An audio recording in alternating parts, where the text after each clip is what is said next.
सब्र और दुआ की ताकत। क्या आपने कभी सोचा है कि सब्र और दुआ कैसे जिंदगी बदल सकते हैं? आज हम आपको एक ऐसी कहानी सुनाएंगे जो प्यार, उम्मीद और अल्लाह की रहमत से भरी हुई है। ये कहानी आपको सब्र और भरोसे का मतलब सिखाएगी, तो हमारे साथ बने रहिए। अहमद और फातिमा की कहानी। एक पुराने मोहल्ले में अहमद और फातिमा रहते थे। दोनों बहुत अच्छे इंसान थे। उनकी शादी को 10 साल हो चुके थे, लेकिन उनके कोई बच्चा नहीं था। ये बात फातिमा को बहुत दुखी करती थी।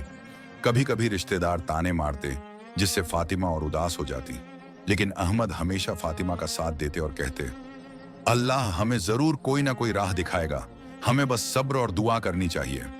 दोनों ने बहुत इलाज करवाए, दुआएं मांगी, हर तरीका आजमाया, लेकिन कोई फायदा नहीं हुआ। फातिमा का दिल टूटने लगा। एक दिन वह रोते हुए बोली, शायद मेरी तकदीर में बच्चा नहीं लिखा। अहमद ने उसे समझाया, फातिमा, अल्लाह सब्र करने वालों के साथ होता है। चलो इस रमजान में रोजे रखते हैं और अल्लाह से सच्चे दिल से दुआ करते हैं। रमजान की दुआ। रमजान का महीना आया और दोनों ने रोजे रखने शुरू कर दिए। सहरी के बाद फातिमा ने सजदे में गिरकर अल्लाह से रो रो कर दुआ मांगी, ऐ अल्लाह, अगर मेरी तकदीर में बच्चा लिखा है तो मुझे यह नेमत अता कर। अहमद ने भी उसी ईमानदारी से दुआ मांगी, लेकिन रमजान के दिन बीतते गए और कोई जवाब नहीं आया। फातिमा की उम्मीद धीरे धीरे टूटने लगी। वह बीमार भी पड़ गई, लेकिन फिर भी रोजे नहीं छोड़े। अहमद को उसकी हालत देखकर चिंता होती, लेकिन वह फातिमा की मजबूती देखकर हैरान भी थे। एक रात फातिमा को एक अजीब सपना आया। उसने देखा कि एक सफेद लिबास पहने आदमी मुस्कुरा रहा है और कह रहा है, अल्लाह ने तुम्हारी दुआ कबूल कर ली है, बहुत जल्द तुम्हारा घर खुशियों से भर जाएगा। सुबह फातिमा ने अहमद को यह सपना बताया। अहमद ने मुस्कुराकर कहा, देखना, अल्लाह जरूर हमें खुशखबरी देगा। अल्लाह का करिश्मा। ईद के कुछ दिन बाद फातिमा को अजीब सी कमजोरी महसूस हुई। अहमद उसे डॉक्टर के पास ले गए। डॉक्टर ने मुस्कुराकर कहा, मुबारक हो, अल्लाह ने तुम्हें बच्चा दिया है। अहमद और फातिमा की आंखों में आंसू आ गए। दोनों सजदे में गिरकर अल्लाह का शुक्र अदा करने लगे। पूरे मोहल्ले में यह खबर फैल गई और हर कोई उन्हें मुबारकबाद देने आया।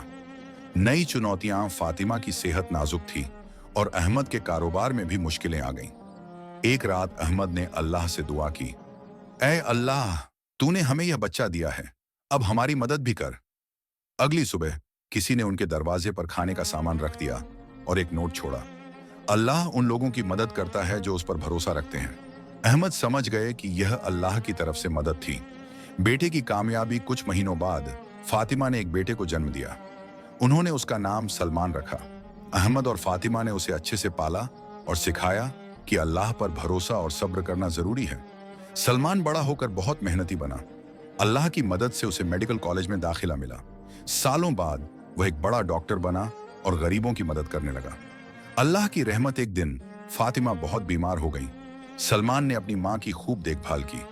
जब वह ठीक हुई तो उन्होंने सलमान का हाथ पकड़कर कहा, बेटा, तू मेरी सब्र और दुआओं का फल है।